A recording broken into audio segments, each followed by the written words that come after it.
जय श्री कृष्णा, राधे राधे। वृंदावन के लड्डू गोपाल के चैनल पर आप सभी लोगों का बहुत बहुत स्वागत है।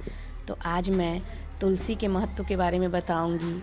हालांकि तुलसी माता की तो इतनी महिमा है कि इतने छोटे से वीडियो में उनके बारे में बता सकना बहुत मुश्किल है, लेकिन फिर भी जितना मुझे पता है, जितना मैं जानती हूँ, उतना मैं आप लोगों के साथ शेयर करूँगी। हिंदू धर्म मान्यताओं के अनुसार तुलसी पौधे में माता लक्ष्मी का वास होता है। ऐसी मान्यता है कि प्रतिदिन तुलसी पूजा करने से घर में समृद्धि आती है और आर्थिक परेशानियों कम हो जाती हैं। तुलसी के पौधे को बहुत ही पवित्र माना गया है। इसे घर में, आंगन में लगाना बहुत शुभ बताया गया है। तुलसी माता को साक्षात माँ लक्ष्मी का स्वरूप ही माना गया है, जो कि माँ हमेशा भगवान विष्णु के चरण में ही रहती हैं। तुलसा माता की कार्तिक महीने में बहुत ही विशेष रूप से पूजा होती है। शाम के समय माता के चरणों में कार्तिक महीने में दीप अर्पित करने का बहुत फल बताया गया है। इनकी सूखी हुई टहनियों का चंदन बनाकर, इनकी लकड़ी से अगर आप चंदन घिसकर ठाकुर जी को चंदन अर्पित करते हैं कार्तिक महीने में, तो ये बहुत ही शुभ होता है। अक्सर हमारे घर में तुलसा जी सूख जाती हैं तो हम इन्हें विसर्जन कर देते हैं, लेकिन ऐसा नहीं करना चाहिए।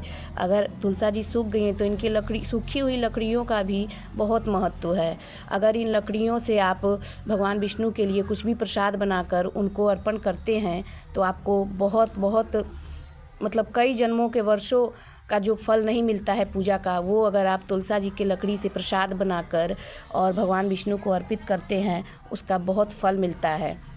भगवान बिल्कुल उस भोग से तृप्त हो जाते हैं। इनकी सूखी लकड़ी का इतना महत्व है कि अगर कोई बड़ा से बड़ा पापी मनुष्य की भी मृत्यु हो जाए और उसके अर्थी पर अगर आप तुलसा जी की लकड़ी रख देते हैं उसके पास, तो वो भी मोक्ष को प्राप्त हो जाता है। इतना महत्व है तुलसा जी के लकड़ी का। लेकिन अक्सर लोग जब सूख जाते हैं तो उनको लोग विसर्जन कर देते हैं। आप उनको चंदन के रूप में इस्तेमाल कर सकते हैं, भगवान का भोग प्रसाद बनाने के रूप में भी इस्तेमाल कर सकते हैं।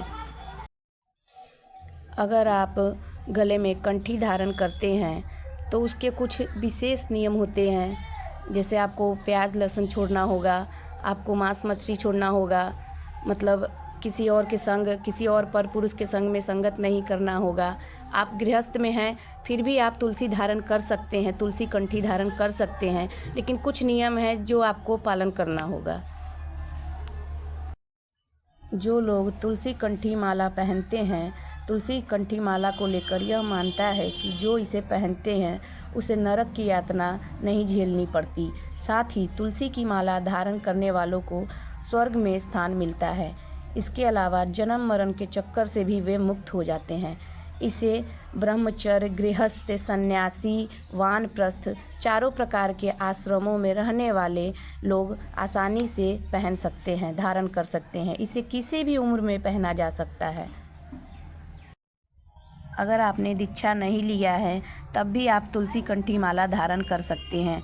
इसका आध्यात्मिक रूप से और वैज्ञानिक रूप से भी हमारे ऊपर बहुत फ़ायदा होता है। अगर आपको कोई चर्म रोग है या स्किन प्रॉब्लम है, एलर्जी है, तो भी अगर आप तुलसी कंठी धारण करते हैं तो उसमें आपको बहुत आराम होगा। और हमारे ठाकुर जी की सेवा में तो तुलसी विशेष रूप से ही महत्वदायी है। तुलसी के बिना तो वो ना तो कोई भोग प्रसाद स्वीकार करते हैं, तो आप सोचिए कि वो हमारी पूजा को और हमें कैसे स्वीकार करेंगे।